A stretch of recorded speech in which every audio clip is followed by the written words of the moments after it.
Parlons de la campagne électorale. Après Stephen Harper hier soir, c'était au tour de ses adversaires d'être de passage au Québec aujourd'hui. Le Québec qui sera un terrain de bataille crucial dans le cadre de cette campagne. Emmanuel, donc, un grand rassemblement ce soir pour Justin Trudeau. Et bien sûr, la cible, c'est Thomas Mulcair.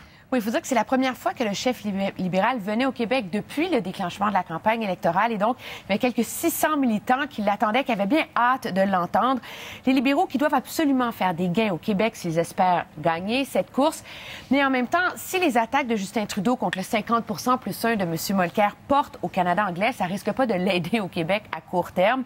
Vous allez voir, pour le chef libéral, le message aux Québécois est très simple. Il tente de les convaincre que seul son programme va leur offrir des solutions concrètes à court terme par les baisses d'impôts, la prestation pour les enfants plus généreuse.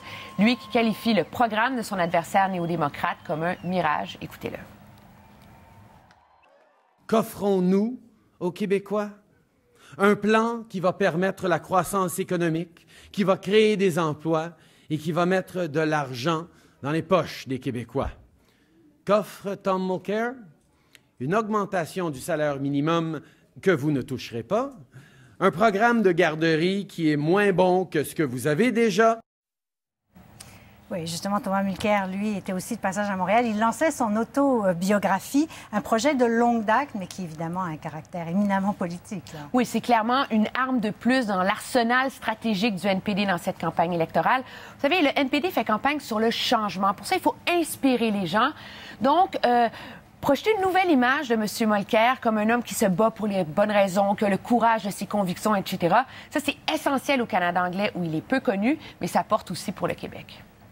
Bon, Stephen Harper, lui, a relancé encore et en a remis encore une fois sur les sujets de la sécurité, questions de sécurité, terrorisme. C'est clairement le thème de la semaine. Il y avait l'économie la semaine dernière, la sécurité cette semaine. C'est un peu les deux piliers de leur argumentaire sur la stabilité, si vous voulez.